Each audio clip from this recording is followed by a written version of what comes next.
Let me share with you my favorite and one and only panic attack and how I overcame that. Yes, that's me at Everest. This is where it all happened.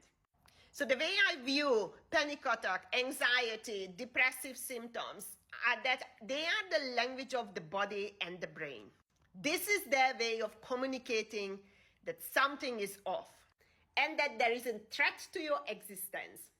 Your brain is designed to scan the environment thousands and thousands of times per second and alarm you when something is wrong. And it's doing a fantastic job. And my brain was doing an amazing job when it gave me a panic attack. So on that day, we are walking to Gorakshep. So you are passing 5,000 meters. And during lunchtime, my brain overhears a conversation between two of my friends right next to me who are having lunch. Now, it's important for you to know that I was not part of the conversation because I was having a chat with my other friends in that side. But I heard what they were talking about, but I was not part of it.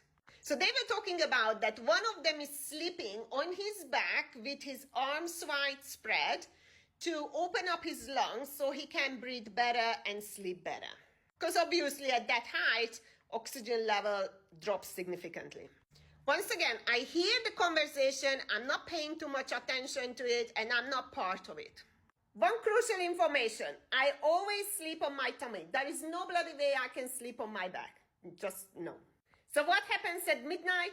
I wake up to me sleeping on my back and my arms are wide spread. Now my first question is, why was I in that position when I never sleep that way?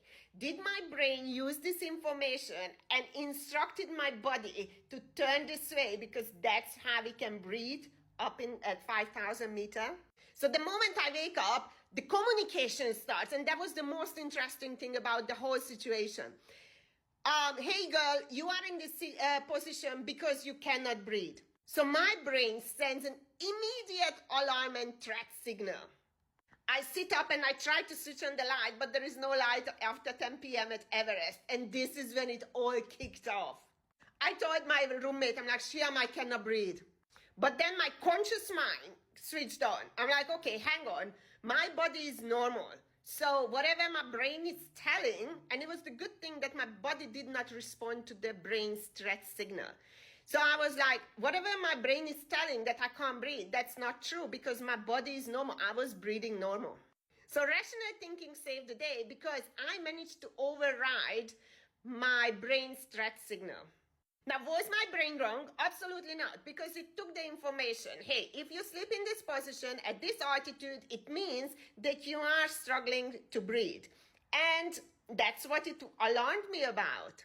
But you need to sometimes tell the brain that, hey, that's not necessarily what it means.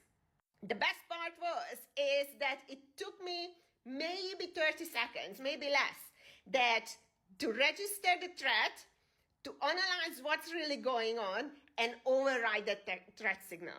But if you think that I managed to win against my brain 100% on that night, you are wrong. Because there was one thing it did not allow me to do on that night, and that is to go back to sleep or put my head down and lie down. The moment I did that, it went back. Hey, you need to sit up. You are not safe.